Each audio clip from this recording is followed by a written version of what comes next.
Hello. तो आज का टॉपिक है सायोग्राफी इन आइसोमेट्रिक ड्राइंग्स। अगर आपको आइसोमेट्रिक प्रोजेक्शंस कैसे बनाने हैं वो सीखना है तो कमेंट में लिख देना। आज का टॉपिक है इसमें शैडो कैसे दिखानी है, क्योंकि कोई भी डिप्रेशन हो, प्रोजेक्शन हो या प्रोट्रूशन हो। प्रोट्रूशन का मतलब कोई भी चीज़ ग्राउंड से ऊपर आ रही है, डिप्रेशन का मतलब कोई भी चीज़ ग्राउंड के नीचे जा रही है, और तीसरा होता है प्रोजेक्शन, कोई भी चीज़ ऐसे दीवार से प्रोजेक्ट हो रही है। तो इसमें शैडो कैसे डालेंगे ये वीडियो इसके बारे में है। तो हम आइसोमेट्रिक में ये ज्यूम करके चलते हैं कि जो सन है वो टॉप लेफ्ट से पैरेलली आ रहा है 45 डिग्री पे। तो कोई भी चीज़ सायोग्राफी में बनानी है आइसोमेट्रिक में 45 डिग्री पे, तो वो या तो बिल्कुल स्ट्रेट हॉरिजॉन्टल लाइन होगी या स्ट्रेट वर्टिकल लाइन होगी। ये इसकी प्रॉपर्टी है, तो उसका हम बेनिफिट उठाते हैं इसको सिंप्लीफाई करने के लिए। तो हम पहले पढ़ते हैं कि सिंपल प्रोट्रूशन में कैसे शैडो पड़ती है। तो क्योंकि पहले 45 डिग्री पे है तो हम बिल्कुल सीधी लाइन खींच लेंगे और 45 डिग्री पे एक लाइन खींच लेंगे और फिर इस शेप को फॉलो करेंगे। अगर कोई भी चीज़ परपेंडिकुलर है रिसीविंग सरफेस पे तो वो अपनी शैडो 45 पे डालेगी, जो कि बिल्कुल सीधी लाइन होगी। अगर वो पैरेलल है तो सेम शेप एंड साइज की होगी और ये पीछे सेम शेप एंड साइज को कंटिन्यू करेगी। तो इसकी जो शैडो रहेगी ये बहुत ही हल्के लाइन वेट में आपने बनानी है, क्योंकि ये मैं पेन से बना रहा हूँ तो थोड़ी डार्क बन रही है। जब आप बनाएंगे तो ये जो एजेस हैं इन्हें डार्क बनाना है और शैडो को लाइट लाइन वेट में बनाना है। तो ये थी शैडो और ये है शेड। शेड जो ऑब्जेक्ट होता है उसके ऊपर जो शैडो कास्ट करती है सरफेस, उसको कहते हैं। तो शेड को हम डैशेस में नहीं डॉट्स में बनाते हैं। तो ये डॉट्स बिल्कुल इक्वली स्पेस्ड और बिल्कुल ऐसे टिक्स नहीं बना देने, बहुत टाइम लगा के आपको डॉट्स बनाने हैं।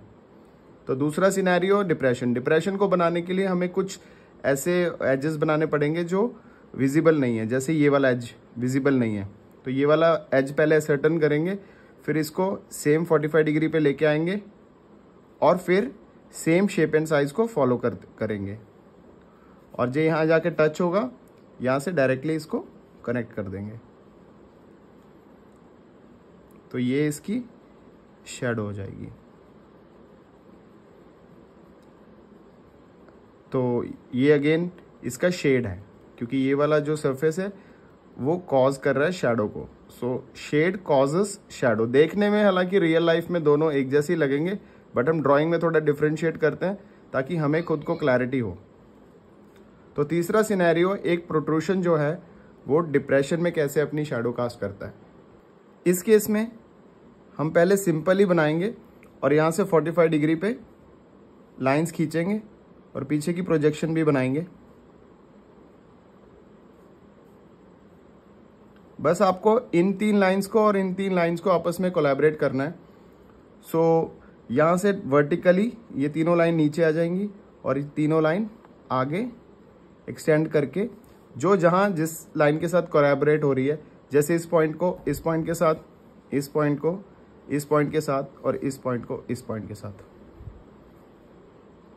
ये इसकी शैडो आ जाएगी। आपने जितना हो सके सिंप्लीफाई करना है चीज़ों को और फिर इसका अगेन सेम प्रोसेस 45 डिग्री पे। यहाँ पे अगर आप ध्यान दोगे तो मैं वर्टिकल वाली लाइन को शैडो नहीं कर रहा, because it is part of the shade. Again आपको बहुत ज़्यादा ध्यान से डॉट्स लगाना है। अगेन ये मैं पेन से लगा रहा हूँ तो थोड़े टिक्स बन रहे हैं, बट आपको टाइम लगा के डॉटिंग करनी है। द क्वालिटी ऑफ डॉटिंग वो भी हल्के लाइन वेट से, जैसे 3H 2H से करनी है, ताकि ये जो एजेस हैं वो क्लियरली ज़्यादा एक्सेंचुएट हो। और तीसरा सिनेरियो पे आ जाते हैं। एक सरफेस जो प्रोट्रूड कर रहा है वैसे सरफेस पे शैडो डाल रहा है जो कि प्रोट्रूड कर रहा है। तो again simple process, all 3 projections at 45 degree and यहाँ पे भी हमें असर्टन करना पड़ेगा हिडन एजेस। तो आपने देखा हिडन एजेस को अगर हम असर्टन कर लेते हैं तो चीज़ें हमारे लिए और इजी हो जाती हैं। ये हमेशा डॉटेड में करना है ताकि आप कंफ्यूज ना हो, क्योंकि वो दिखने नहीं है। अगेन ये पॉइंट और ये पॉइंट।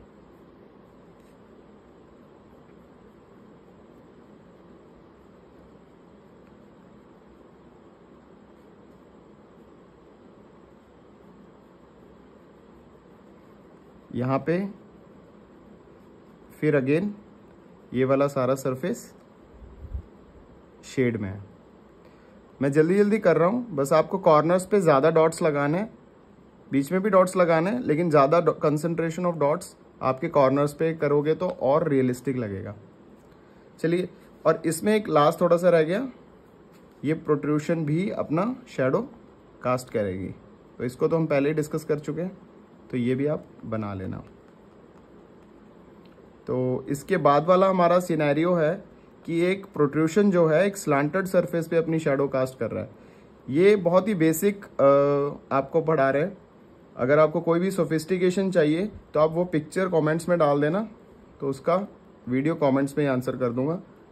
ये सबसे सिंपल फॉर्म्स हैं, क्योंकि या तो कोई चीज़ आपको प्रोट्रूड करनी पड़ेगी या डिप्रेशन या इनका कॉम्बिनेशन।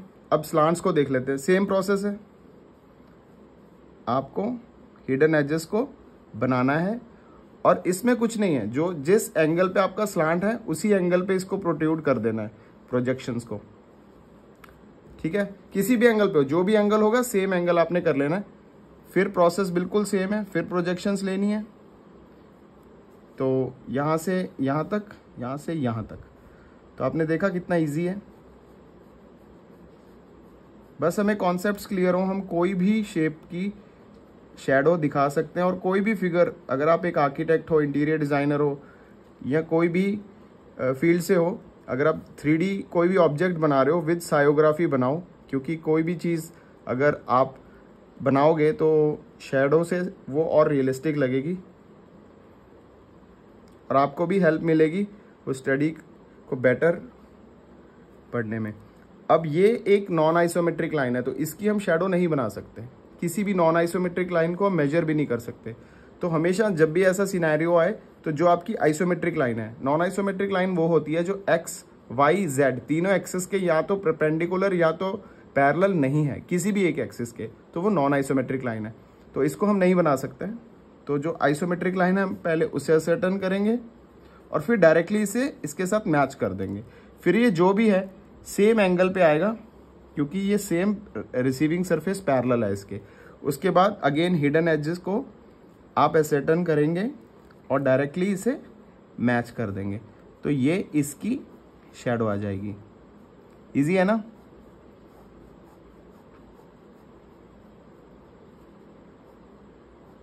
और ये अगेन आपका शेड में आ जाएगा। तो शेड पे मैं ज़्यादा टाइम नहीं लगा रहा, मैं बार बार कह रहा हूँ आप इसे अच्छे से डॉटिंग करना, तो रिजल्ट्स बहुत अच्छे आएंगे। तो आखिरी उस पे आ जाते हैं कि एक विंडो है जिसके ऊपर एक छोटी सी प्रोजेक्शन है, तो इसमें कैसे शैडो डालना है। ये थोड़ा ट्रिकी हो सकता है, लेकिन अगेन इसको आपको इसके हिडन एजेस को असर्टन करना है। लेकिन इसमें छोटा सा कैच ये है कि आपको इस पॉइंट को ग्राउंड पे असर्टन करना है। तो आप डायरेक्टली प्रोजेक्ट कर लो और फिर आप 30 डिग्री पे 30 पे बनता है बाय द वे आइसोमेट्रिक। मैं एज्यूम करके चल रहा हूँ कि आपको ऑलरेडी ये तो पता होगा। फिर इसको डायरेक्टली सीधा लेके प्रोजेक्ट कर देना। अब यहाँ से 45 की प्रोजेक्शन लेनी है आपने, तो ये जहाँ भी कट करेगा उसको डायरेक्टली इस पॉइंट के साथ आपको मिला देना है और फिर पैरेलली प्रोजेक्ट कर देना है। अगेन इस पॉइंट को भी आप जमीन पे असर्टन करोगे। ये शीट के बाहर जा रहा था तो यहाँ कहीं होगा, तो अगेन यहाँ से सीधा प्रोजेक्ट करके इसको वर्टिकली आप ले आएंगे। इस केस में हमारे 2 प्रोजेक्शंस आएंगे और इस प्रोजेक्शन को आप डायरेक्टली इसके साथ मैच करा दोगे। फिर ये डायरेक्टली इससे मैच कर जाएगा। ये सारी इसकी सायोग्राफी प्रोजेक्शन की वर्टिकल वॉल पे आ गई है। ये आपको डायरेक्टली सीधी लाइन लग रही होगी, लेकिन ये लाइन एक एंगल पे आएगी क्योंकि यहाँ पे जगह कम थी, और फिर ये बिल्कुल इसकी थिकनेस के बराबर यहाँ थिकनेस आ जाएगी।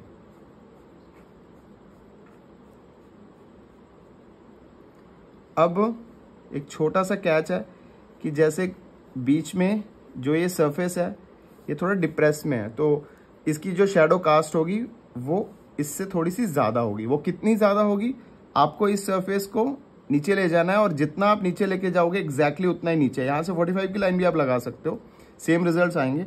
फिर उसको आगे प्रोजेक्ट कर देना है, सिंपल है। तो जो आपकी शेडो होगी यहाँ पे वो आपको मिल जाएगी। यहाँ पे थोड़ी सी एडिशनल शेडो आएगी, वो इसके खुद के डिप्रेशन की होगी। ये भी सीधा जाएगा और जहाँ होगा वो डायरेक्टली आपको ऊपर ले जाना है। और यहाँ भी आपको शेड दिखा देना है, तो ये आपका शेड बन जाएगा। ऐसे बहुत सारे सिनेरियोज हैं। तो अगर आपको कोई भी डाउट हो तो आप क्वेश्चन कमेंट में लिख सकते हैं। ये था हमारा topic, sciagraphy in isometric. Thank you.